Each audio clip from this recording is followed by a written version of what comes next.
Yeah, so thank you. I think just the fact that there's this contingent from Santa Barbara in this kind of amalgamation of great wineries, from what I can tell, there's roughly 1 million wineries in the world. So for there to be 5 from Santa Rita Hills at this tasting, I think is a significant vote of confidence. And yeah, I chose Zotovich for a very specific reason, which is it's generally our most finessed, elegant wine. It's interesting looking at your readership, 50% international, 50% US. That's very similar to where we're selling our wines now.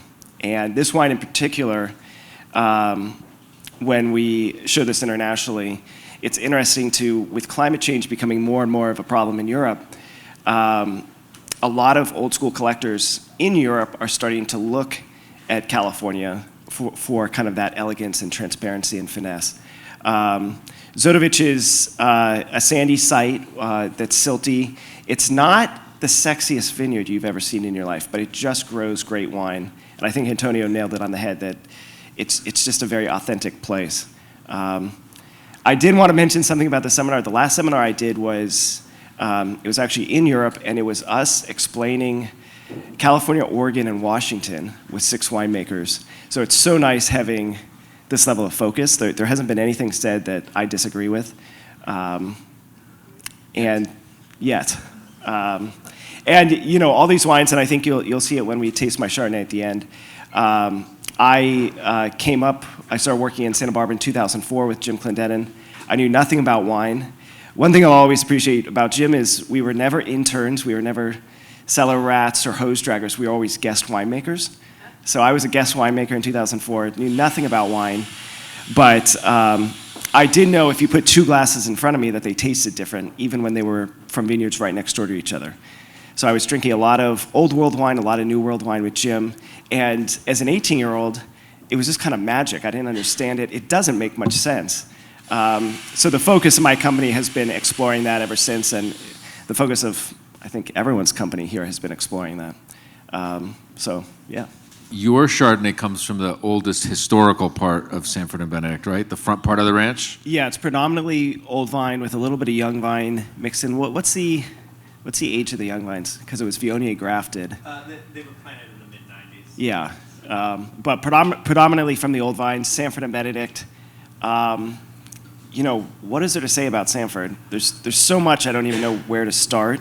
It was the first vineyard I ever set eyes on in 2005. Jim drove me out there. We went and sampled some grapes. Jim's sampling technique back then was very quick, I would say. But 2004, I barely saw a vineyard. I only saw Biennacido where the winery was located because it was a hot vintage and we just worked like dogs the whole harvest. But Jim took me to the vineyard. He showed me the old barn. It was always a dream of mine to one day make wine in that barn. It still kind of is. But I remember Jim said, there's no electricity here, but you don't need electricity to make wine, and I can show you how to do it. And he was right. All these wines, I think, are very simple, handmade wines. Our expression for this harvest was simple is elegant and elegant is complex, and I think that speaks for terroir-driven wines in a big way. And yeah, it was also one of my epiphany wines, 2002. I'll tell another Jim Clendenin story. The first time I ever had Costerie was with Jim and a bunch of sommeliers. And one of the sommeliers asked me, I was 19 or 20 at the time, what I thought about the Costerie. And I said, it reminds me of 2002 Au Bon Climat, Sanford and Benedict. And she kind of lit into me. And Jim being Jim then lit into her. And it became this big fight. But I'll always remember those 2 wines for that reason. Sanford doesn't need to sell people like me grapes or anyone grapes. They have... I don't think it's saying too much to say they have the best vineyard in California, or at least it's up there in the conversation, and by default, one of the best vineyards in the world. They have Trey and Eric, who make up one of the best farming teams in California. Trey, one of the best winemakers, and they have a facility. So sometimes I wonder why they sell us fruit and how lucky we are to work with it. And there's kind of a community of people around. Really, to me, Sanford and Benedict set the tone for consistent quality in the mid to late 80s. I'll go back to Jim one last time, but Jim's 87 Pinot was the first time he made fruit from there, and he always told me that was the greatest wine he ever made, and the trajectory of his company changed when he got access to that fruit. Now, it's funny, it was just labeled Au Bon Climat Pinot Noir, and then in tiny letters at the bottom, it said, from grapes grown at Benedict Vineyard. And that was because they thought if there were two Sanford and Benedicts, it would be too competitive. And I also want to mention ageability. Sanford, but I think all these wines, just from tasting them, are incredibly age-worthy. For those of you coming tonight, try to track me down. I brought 3 of the first wines I ever made to open tonight, including Magnums, which I only made 18 bottles of, and sold most of them to my dad. So I need to try to steal some of those.